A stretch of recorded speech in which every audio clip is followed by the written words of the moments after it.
Hey everybody, it's Glenn Depke from Depke Wellness, and I had mentioned yesterday I was going to give you a little tip on all of your fundamentals of health over the next 7 days or so. So here's tip number 2. Now, yesterday we had talked about the air you breathe and getting enough basically oxygen to the cells in your body. But our second fundamental of health is tied into hydration.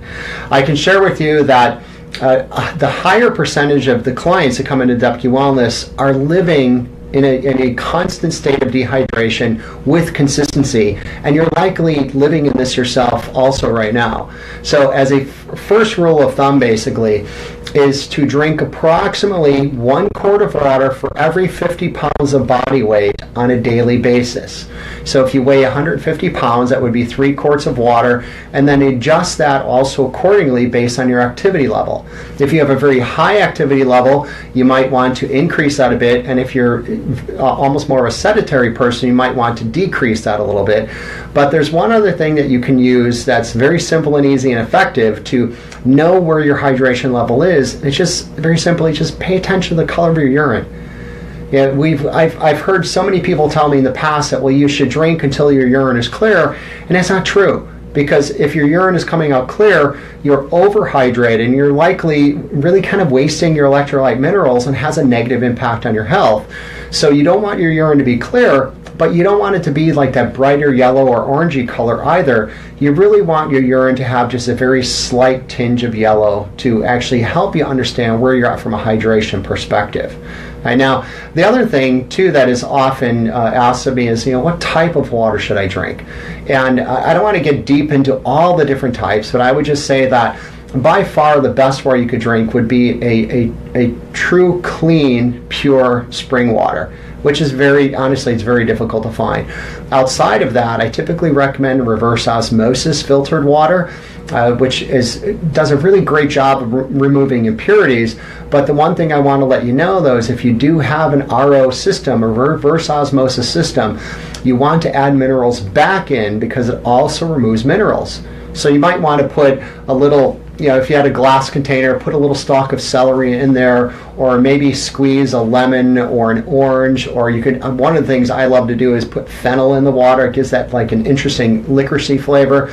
And the other question I get all the time is, when I'm drinking my filtered water, what's the best way that I should drink this? And I'm going to give you 3 examples of pour, better, and best. So the first one is pour.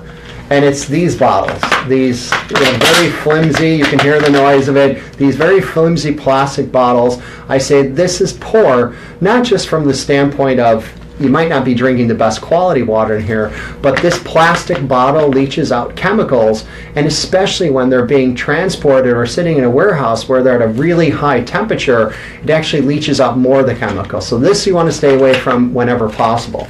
All right, so now the better is something that I use all the time. You've probably seen videos of me traveling in the past where I always have my AquaGare water bottle filtration system. Now with this, of course the filtration is awesome in itself, but the main reason why I'm showing this is the bottle. It's one of the harder plastic bottles that there's much less and very minimal, if any, depending on which bottle you're using, where you're going to get that chemical reaction and the addition of the chemicals in your water. So this would be your second best bet. And the best bet is good old-fashioned glass. I'm in my office, actually in an office right across from mine here. Since we're talking about water, I wanted something that looked a little bit more like we're out near the ocean. But this is the glass that I use every day as I'm working with clients, and it's a glass. It's a glass. If you have a glass bottle or maybe a half-gallon container that's glass at home, so when you get your RO water, you can put it in there, drop your fennel and your celery, and add the minerals back in. So there's a lot of ways that you can actually improve your hydration, but out of these 3 steps that we're talking about today, number 1 is you want to drink enough water. Remember, approximately 1 quart for every 50 pounds of body weight daily. Number 2, you want to drink a higher quality water. And number 3, you want to drink it out of the best containers that you can. All right, so that's all I've got for today with hydration. I look forward to sharing with you all very soon. Thank you so much.